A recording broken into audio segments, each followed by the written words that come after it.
ในนัดที่U17ทีมชาติลาวเอาชนะU17ทีมชาติไทยพิสูจน์ให้ทั้งอาเซียนเห็นแล้วว่า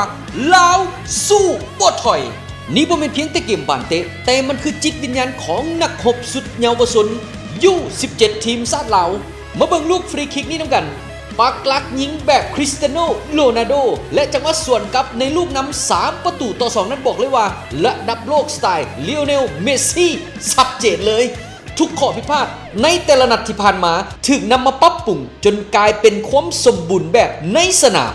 ความทุ่มเทนี้บ่มีคำว่าสูญเปล่าเพื่อเป็นกำลังแห่งใจให้กับทัพนักเตะผู้สนับสนุนใจใหญ่อย่างธนาคารห่วมพัฒนา JDB บริษัท AIDC และกลุ่มบริษัททวีทรัพย์ประกาศอัดสิทธิ์รางวัลใหญ่หากเอาชนะมาเลเซียได้ในรอบของชนะเลิศนี้ฮับไปเลย150 ล้านกีบเพื่อเป็นขวัญกำลังใจให้กับนักเตะทุกคนแต่เส้นทางสู่รอบสิงบ่ได้ง่ายเพราะคู่แข่งคือเสือเหลืองมาเลเซียถ้าเบิ่งสถิติที่ผ่านมาเขาอาจจะเป็นฮ้องแต่อย่าลืมว่าU17ลาวสุดนี้บ่คือเก่าพวกเขามีทั้งเทคนิคความฟิตและหัวใจที่ใหญ่กว่าเก่า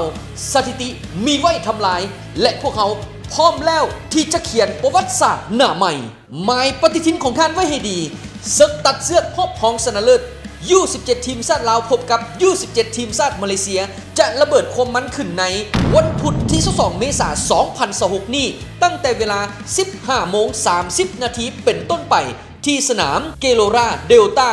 เมืองซิโดอาโจประเทศอินโดนีเซียขอเชิญชวนพี่น้องชาวลาวทั่วประเทศและทั่วโลกส่งแห่งใจแห่งเสียให้ดังกระหึ่มทั้งในสนามและทั้งหน้าจอบุกไปเอาไซสนะกลับมาให้กับคนลาวทั้งประเทศ